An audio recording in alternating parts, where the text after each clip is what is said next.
तो ठाकुर जी कहा करें, पूरे गोकुल में भ्रमण करते करते केवल ये देखें संत आए कि नहीं, वैष्णव आए कि नहीं, ब्राह्मण आए कि नहीं। और जैसे संत वैष्णव ब्राह्मण ठाकुर जी को दिखाई देते हैं तो ठाकुर जी उनको, अरे तुम यहां डोल रहे हो, परिचय नहीं है, ऐसी बात, अरे आप यहां डोल रहे हो। सामने वाले कहें, अरे भैया तुम कौन? अरे नेक्सस लाला, अरे भैया तू हमें जाने, बोले अरे तुम्हें ही तो खोज रहा हूं मैं सवेरे थे।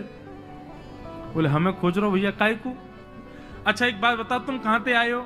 बोले हम तो अयोध्या से आए हैं। बोले अयोध्या से आए हो, तुमने कभी सवेरे से पाए हो? बोले ना कछु ना पाओ, यही मारे तो मैं डोल रहा हूं। यशोदा मैया तुम्हारी बात नहीं आ रही है, 56 भोग बनाए माने, चलो जल्दी नंद भवन पहुंच जाओ। बोले यशोदा मैया हमारी बात नहीं आ रही। बोले हम बे सुबह, अब जल्दी करो मां, सब संतन को भोजन है, रहो जल्दी पहुंच जाओ।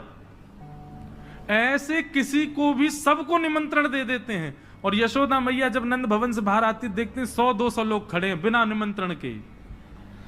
मैया कहें आप सब? बोले मैया आप सुबह से बात निहार रही हो हमारी, लाओ थाली लगाओ, 56 भोग कराओ। अब मैया को यूं लगे मना करूं तो अच्छो ना लगे, लेकिन मैया पूछे, अच्छा आपको कौन ने कही मैंने निमंत्रण? बोले आपको लाला आयो। तो मैया बात निहार रही है। यशोदा मैया पवा तो देती है सबको, फिर शाम को लाला के, अरे लाला ये तू कौन कौन ने निमंत्रण दिया वे? यशोदा मैया बात निहार रही है, पहुंच जाओ सबरे मां भोजन कर लो, आज तो 200 लोग आए मेरे यहाँ। अरे ठीक है, हमारी रसोई घर बड़ो है, हमारे यहाँ 9 लाख गैया है, ठाकुर जी कृपा सब व्यवस्था है, मोए खवावे में कोई चिंता ना है, मैं तो खूब पवाऊं, लेकिन मोए बता तो देकर कौन को निमंत्रण दे रहा, तू कोई को भी निमंत्रण दे दे। मैया तू ना जाने। बोले कहा, मैं तो या घर को पुण्य कर रहा हूं, जितना ज्यादा है सके पुण्य जमा कर कर। मैया मैं तो बुढ़ापा आ जाएगा, मैं तो चला जाऊंगा, तो को बाबा को छोड़ जाऊंगा पुण्य करके। मैया के अच्छा कहा पुण्य कर रहे हो लाला?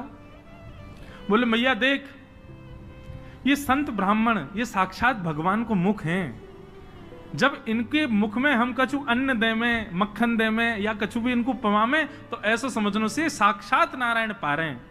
मैया देख, कल 100 आए नारायण, आज 200 नारायण तेरे घर आए पावे, मैं तो ये पुण्य करवाऊं। और मैया दूसरी बात सुनेगी? बोले हाँ। मारेगी तो ना मुझे? बोले ना मारूंगी। बता। बोले तू बड़ी मोटी है गई मैया, मुंह को यूं लगे पूरे दिन लगी रहेगी तो तेरो ने एक वजन कम है जाएगा। अरे मेरी ब्याह तक ने एक छरेरी सी है जाएगी, या हमारे तू लगी रहे रसोई में, या हमारे ऐसा को। मैया भागे पीछे, ठाकुर जी चौकड़ी मार के भागे।